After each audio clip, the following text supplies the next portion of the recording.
المرسلين وعلى آله وصحابه أجمعين। সাংবাদিক বন্ধুগণ,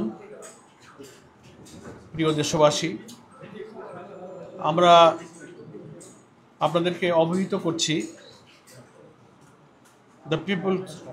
দি Republic of কোরিয়ার সম্মানিত ambassador his Excellency's ambassador mister park young শিক, তিনি বাংলাদেশ জামাত ইসলামীর সম্মানিত আমির ডক্টর শফিকুর রহমানের সঙ্গে আমাদের দলীয় কার্যালয়ে সৌজন্য সাক্ষাতে এসেছিলেন।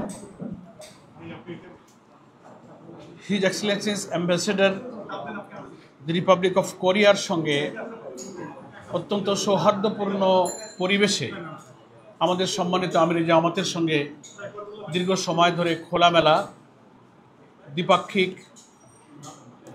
অর্থনৈতিক, বাণিজ্যিক এবং দেশের নিজেদের পরিবেশ সম্পর্কে খুব চমৎকার আলোচনা হয়েছে। সে সম্পর্কে আমি খুবই সংক্ষেপে আপনাদের সামনে কিছুটা ব্রিফ করছি। আমাদের সঙ্গে আপনারা দেখতে পাচ্ছেন বাংলাদেশ জামাত ইসলামীর সম্মানিত সহকারী সেক্রেটারি জেনারেল, আমাদের প্রচার মিডিয়া বিভাগের প্রধান অ্যাডভোকেট এহসানুল মাহবুব জুবায়ের এবং আমাদের প্রচার মিডিয়া বিভাগের সেক্রেটারি নির্বাহী পরিষদের সদস্য অ্যাডভোকেট মতিউর রহমান আকন্দ উপস্থিত আছেন। আমাদের ডক্টর আব্দুল মোহাম্মদ তাহের উপস্থিত ছিলেন, নায়েবে আমির। তিনি আমাদের আরও একটি প্রোগ্রামের কারণে তিনি কিছুক্ষণ পূর্বে বিদায় নিয়েছেন। আমরা খুবই সংক্ষেপে একটু ব্রিফ করছি। আমাদের দুই নেতা বলতে his Excellency's ambassador mister park young she, তিনি বাংলাদেশের অগ্রসরমান উন্নয়নশীল অর্থনীতির দিকে খুবই ইঙ্গিত করেছেন যে একটা সম্ভাবনাময় অর্থনীতির দেশ হচ্ছে বাংলাদেশ। ফলে টেকসই অর্থনীতির জন্য, সাস্টেনেবল ইকোনমির জন্য আমাদের অনেক কিছু করবার সুযোগ, স্কোপ এবং সোর্স এখানে বিদ্যমান। বিশেষ করে তিনি তৈরি পোশাক শিল্পের যে সম্ভাবনা, আমাদের বিশ্বের একটা প্রধান তৈরি পোশাক শিল্পের রপ্তানিকারক দেশ হিসেবে বাংলাদেশের সারা দুনিয়াতে সম্ভাবনার কথা তিনি উল্লেখ করেছেন। সেক্ষেত্রে আমাদের এই রপ্তানির শুল্ক অর্থাৎ ট্যারিফ সম্পর্কে বাংলাদেশের বিদ্যমান সমস্যাটা যাতে দ্রুত সমাধান করা যায় সে সম্পর্কে তিনি আশাবাদ ব্যক্ত করেছেন। আমরাও আশাবাদ করেছি, উই আর হোপফুল। আশা করা যায় এটা একটা সহনীয় পর্যায়ে ট্যারিফটা আমাদের জন্য নির্ধারিত হবে।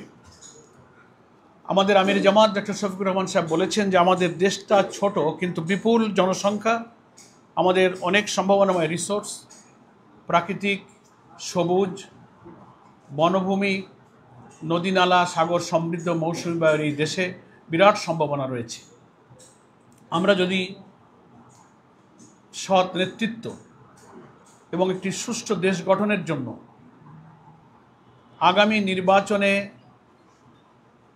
বিভিন্ন সংস্কারের মধ্য দিয়ে একটা গণতান্ত্রিক উন্নয়নশীল সম্ভাবনাময় দেশ গঠনের যে প্রচেষ্টা চালিয়ে যাচ্ছি, সেক্ষেত্রে সম্ভব হলে আমরা এই দেশটাকে একটা করাপশন ফ্রি, একটা সাস্টেনেবল ইকোনমির দিকে নিয়ে যেতে পারি। এ ব্যাপারে আমাদের সম্মানিত আমির জামাত ওনার কাছে আশাবাদ ব্যক্ত করেছেন।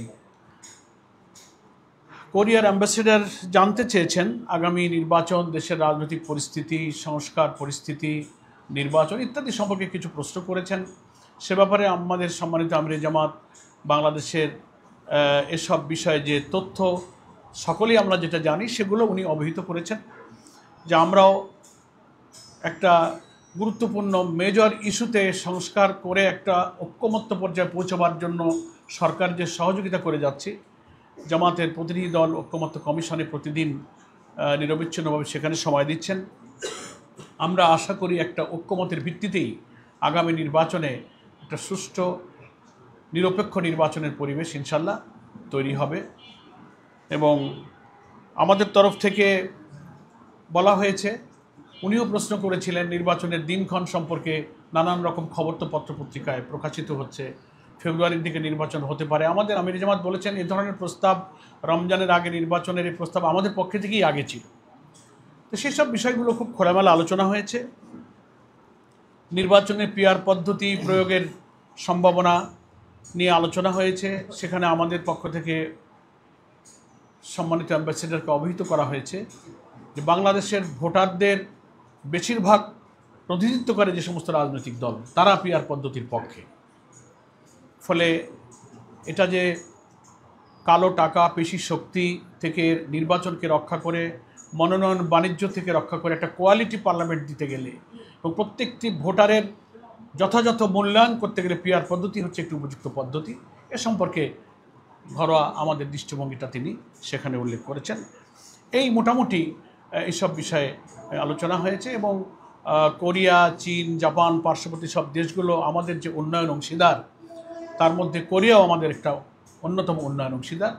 তার সাথে দ্বিপাক্ষিক ব্যবসা বাণিজ্য, শিল্প, অর্থনীতি, বিনিয়োগ ইত্যাদির সম্ভাবনা নিয়ে আমাদের মধ্যে আমিরি জামাতের সঙ্গে সম্মানিত অ্যাম্বাসেডর মিস্টার পার্ক ইয়াংসিংয়ের সঙ্গে খুব গুরুত্বপূর্ণ, সৌহার্দ্যপূর্ণ খোলামেলা আলোচনা হয়েছে। ব্যাস এতটুকুই আপনাদের কাছে আমরা ব্রিফ করলাম। সকলকে ধন্যবাদ। আসসালামু আলাইকুম ওয়া রাহমাতুল্লাহি ওয়া বারাকাতুহু। শুকরিয়া। আমাদের পক্ষ থেকে আছে একটা প্যাকেট নিয়ে যাবেন নাস্তার জন্য। এন্টারটেইনমেন্ট।